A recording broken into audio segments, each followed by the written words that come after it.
Our Donovan Lynch has more on these developments from the State House.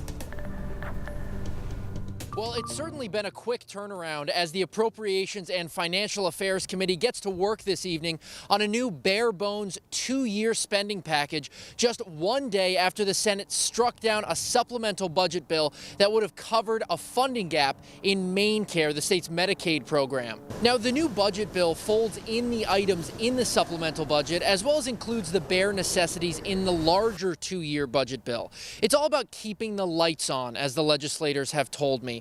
There are no new programs or taxes being proposed. The goal is also about speed. If this bill passes with just a simple Democratic majority, it doesn't take effect until 90 days after the legislature adjourns.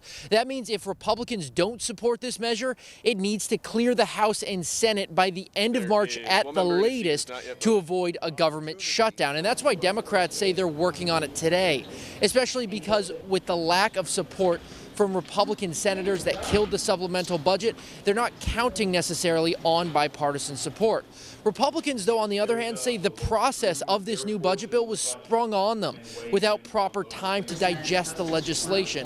And they also say they're being cut out of the budget process entirely. So at the end of the day, we talk about trust, we talk about working together.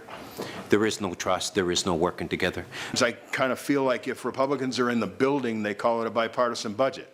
And that bothers me. I think it's very important that we make sure the government doesn't shut down, because I can't trust what some members of, nobody in the caucus is here today, but what some members say that they're going to do. And today's work session on the bill is likely to stretch far into the evening as sponsors are hoping to get it to a vote in the next couple weeks. In Augusta, Donovan Lynch, News Center, Maine.